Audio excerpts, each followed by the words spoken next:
こんにちは、村雲です。今回の動画では、私の普段の洗車ルーティンと、いつもは洗車しないエンジンルーム内の洗浄にもトライしましたので、その際の様子をお届けします。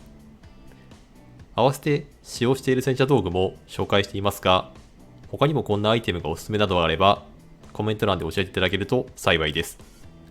それではご覧ください。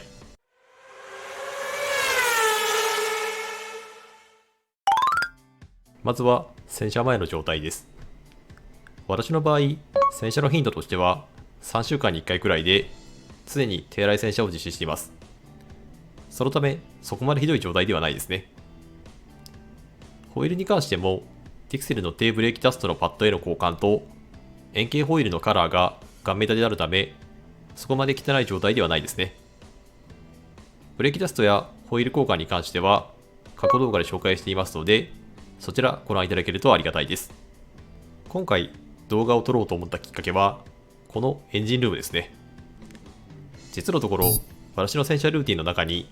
エンジンルーム内の洗浄は入っておらず、納車されてから2年以上ずっと放置してしまっていました。そこで、このエンジンルーム内洗浄方法に関して調べてきましたので、方法とその際のポイントについて紹介します。洗車開始していきます。まずはホイールの洗浄から行っていきます。流れとしては、まずはホイールに水をかけ、ホコリなどを大まかに洗い流します。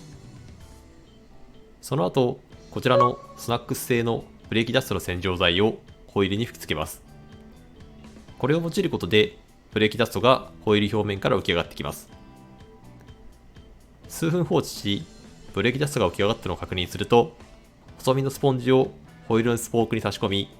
ブレーキダスト汚れを除去していきます。円形のこのホイールは、スポークが15本もあるフィン形状となっているので、純正のホイールよりもホイール洗浄の手間が増していますね。かっこよさとのトレードオフなので、しょうがないですが。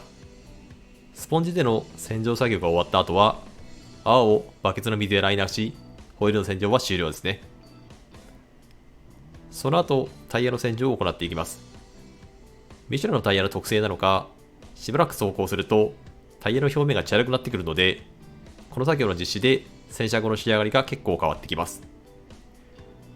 使用するアイテムはジオンのタイヤクリーナーとなります。こちらもタイヤ表面にスプレーを吹き付けると、タイヤ表面の汚れが茶色く浮き出てきます。この汚れを今度は細身のブラシでゴシゴシこすって、タイヤ表面の汚れを落としていきます。結構泡が茶色くなっており、汚くなってしまっていたことがよくわかります。こちらもブラシ作業終了後にバケツの水で洗い流し、この作業を4本分実施することで足回りの作業終了ですね。続いてボディの洗車を行っていきます。私はコイン洗車場を普段使用しているため、ボディの洗浄の流れとしては、ここは洗車機で水洗い、その後にシャンプー洗車でボディを泡で包んで、インターバルの5分でボディを手洗いし、再び高圧の水噴射でボディの泡を洗い流し、ボディ周りの洗車が完了となっているため、特にボディ洗車関連で特別なシャンプーを使っているなどはないですね。このコイン洗車場のインターバル時間が5分であったり、水噴射の時間が1分30秒程度しかなかったりと、かなり手早く洗車を完了しないと、洗車が終わりきらずといったことが発生し、中途半端な状態になる悲しい事態となってしまうので、ボディの洗浄にはあまり時間かけられていないのが実情ですね。料金も800円とそれにするので、愛知県でおすすめのコイン洗車場があれば教えていただきたいです。ボディの洗浄が終わると、その後拭き上げを行っていきます。拭き上げには吸水セームを使っています。セームは2枚を使い分けていますね。最初に不満点にも上げているトランクなどの泡の残りを拭き取っていきます。相変わらずここの対策は打てていないんですよね。その後、ドアのスカーフプレート周辺やエアロパースなど、地面に近く砂汚れが残りがちな部分を小さめの1枚目の吸水セームで対応しています。それが終わると、今度は2枚目の大判の吸水セームを活用してボディ全体を拭き上げていきます。スープラはボディ自体は2ドアクーペということもあり、比較的小柄であるため、拭き上げ作業も手軽かと思いきや、面構成がかなり複雑であるため、拭き取る際の面の数が多く、結構手間である印象ですね。これもホイール同様、かっこよさのトレードオフなので、特に不満はありませんが、吹き上げが終わると、仕上げとしてワックスでのコーディングを実施しています。使用しているのはシュワラスタのゼロウォーターという製品であり、ワックスの部類としては液体のワックスとなっており、スプレーによってボディにワックスを吹き付け、それを改めて拭き取ることによってコーティングを実施していきます。こちらのワックスは浸水性の特徴を持っており、雨粒などの水滴が粒とならず、そのままボディの表面を流れ落ちるよう促す特性を持っています。そのため、私のような青空注射を実施している身には適したワックスかと思っていますが、このワックスが一番と思ってはいないため、もっと光沢感を出せたりするおすすめのワックスはこれだというものがあれば、ぜひ紹介いただきたいです。ワックス作業が終了すると、ボディの洗車も終了ですね。洗車前もそこまでひどくはなかったですが、ボディの光沢が増して、毛隙の映り込みなどくっきりしています。ホイールに関しても、顔面感が増して、よりシャープに見えますね。引きで見ると、やはりメタリックカラーは、洗車にこだわると、その成果が顕著に現れて、やりがいがありますね。マットホワイトの限定者に抽選申し込んでおいていいことではないかもしれませんが。改めてですが、アイスグレーメタリックいい色なんですよね。改良で追加されたボルカニックアッシュグレーもいい色だとは思うんですが、アイスグレーを語りでお持ちしてほしくはなかったですね。最後に、エンジンルーム内の洗浄です。冒頭見ていただいた通り、かなり汚かったので、こちらも念入りに実施していきます。その前に、コメント欄で質問があったのですが、エンジンと衣装カバーの外し方について紹介します。私自身何度か外しているので、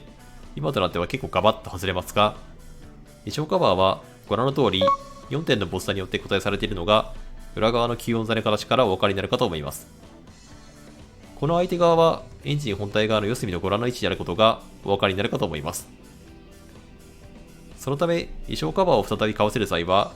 このボスタの位置を意識し、大まかに位置合わせをしてカバーをかぶせ、4点を上から押さえるとボスタにはまる手応えが得られ、固定完了となります。エンジンルーム内の洗浄には、ホコリ取り用のハケ、一応仕上げ用を含め2本用意しました。それと、水拭き用、コーティング剤吹き付け用の雑巾2枚、クレ工業のエンジンルーム表面仕上げ剤を用いました。手順としては、まずハケを使ってエンジンルーム内の砂ぼこりをあらかた落としていきます。エンジンルーム内を高圧洗浄するわけにはいかないため、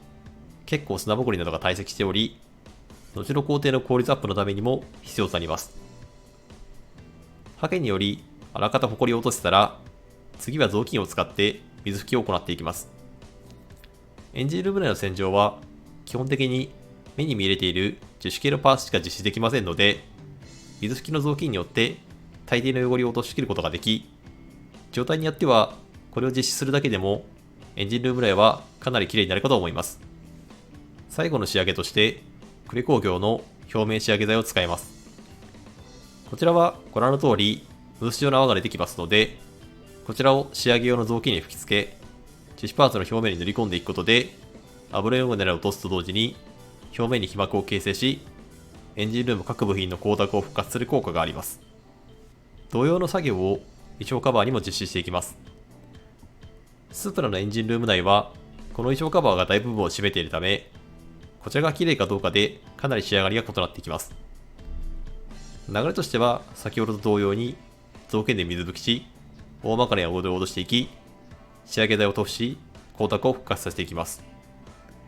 最後ちょっと雑になっていますが、問題はなかったですね。あと、少しケアが抜けていましたが、あまりアスファルトの上に部品など乗せるべきではなかったですね。傷はついていなかったですが。これでエンジンルーム内の洗浄作業も終了です。こちらがエンジンルーム内洗浄後の状態となっています。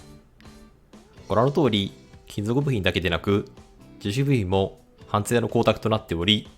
新車同様とまではいきませんが、見栄えが非常に良くなり満足です。また、衣装カバーに関しても同様な処理をしたことによって、